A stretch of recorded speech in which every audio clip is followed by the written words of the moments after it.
ಕೂತ್ಕೊಳ್ಳೋದು ಶುರು ಆಯಿತು. ನಾ ಮುಖ್ಯಮಂತ್ರಿ, ನೀವು ಮುಖ್ಯಮಂತ್ರಿ ನೋಡಿರಿ, ನಾಳೆ ಯಾರು ಮೆರಿಟ್ ಅದ, ಯಾರು ದುಡಿತಾರೆ, ಅವರ ಡಿಪಾರ್ಟ್ಮೆಂಟ್ ಒಳ್ಳೆ ಹೆಸರು ಮಾಡ್ಕೋತಾರೆ.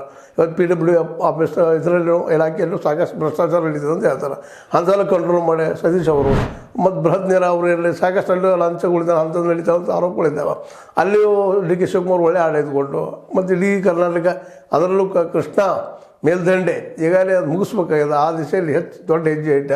ಇಂಥದ್ದುಗಳು ಲಕ್ಷ್ಯ ಹಾಕಬೇಕಾಗಿದೆ ಇವತ್ತು. ಮತ್ತು ಬೆಂಗಳೂರು ಅಭಿವೃದ್ಧಿ ಸಲುವಾಗಿ ಆಯಿತು. ಅಧ್ಯಕ್ಷರಾಗಿ ಎಲ್ಲರೂ ಏನು ಕೆಲಸ ಮಾಡ್ತಾ ಇದ್ದಾರಪ್ಪ MLAಗಳು ಮತ್ತು ಸಚಿವರು ಅನ್ನೋದ್ರ ಬದಲಾಗಿ ಒತ್ತು ಕೊಡೋ ಬದಲಾಗಿ ನಾ ಮುಖ್ಯಮಂತ್ರಿ ಆಗ್ತಾನೋ, ನೀ ಮುಖ್ಯಮಂತ್ರಿ ಆಗ್ತೀವಿ, ಈಗ ಇಳಿಸ್ಬಿಡ್ನು ಇವು ಸಿದ್ದರಾಮಯ್ಯ ಅನ್ನೋದು, ಅಥವಾ DK ಶಿವರು ನಾಳೆ ಮಗ ಏನಪ್ಪ ಅಂತ ದೊಡ್ಡ ತಿಳಿನೂ ಆಗ್ಬೋದು ಅಂತ ಈಗ ಅವ್ರು ದೂರ ಸರಿಸೋದು. ಇಂಥ ಒಂದು ಕುತಂತ್ರ ರಾಜಕಾರಣ ಮಾಡೋಕ್ಕಿಂತಲೂ ಒಳ್ಳೆಯ ರಾಜಕಾರಣ ಮಾಡೋದಕ್ಕೆ ಅವಕಾಶಗಳು ಅವ್ರಿಗೆ ಜನ ಕೊಟ್ಟಿದ್ದಾರೆ.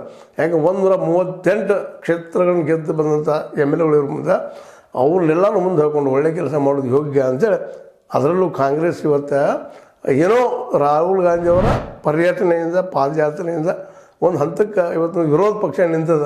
ಅದನ್ನು ಬೆಳೆಸಬೇಕಾಗಿದ್ದು ಎಲ್ಲ ನಾಯಕರ ಕರ್ತವ್ಯನೂ ಹೌದು. ಸಿದ್ದರಾಮಯ್ಯವ್ರದ್ದಾಯ್ತು, DK ಅವ್ರದ್ದಾಯ್ತು, ಸತೀಶ್ ಅವ್ರದ್ದಾಯ್ತು, ಪರಮೇಶ್ವರ ಅವ್ರದ್ದಾಯ್ತು, ಮಂದಿ SK ಪಾಟೀಲ್ ಅಂತವ್ರದ್ದಾಯ್ತು, ಇವರೆಲ್ಲರೂ ಕೂಡ ಕಾಂಗ್ರೆಸ್ನ ಇನ್ನಷ್ಟು ಬಲಿಷ್ಠ ಮಾಡಬೇಕು. ತಮ್ಮ ತಿಕ್ಕಾಡ್ತಾ ಹೋದ್ರೆ ಎದುರಾಳಿ ಯಾರಿದ್ದಾರೆ? BJPಗರು ಸ್ಟ್ರಾಂಗ್ ಅಪೋಸಿಷನ್. ಅವರು ಅಪೋಸಿಷನ್ ಮಾಡ್ತಾ ಅಧಿಕಾರ ಗೆದ್ದಿಗೆ ಬಂದಂಥವ್ರು ಅದಾರ.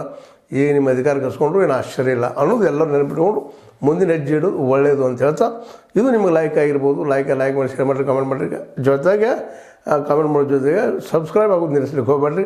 S16 ನ್ಯೂಸ್ ಇದು ಸತ್ಯದ ಕೈಗಿನಲ್ಲಿ ಒಂದು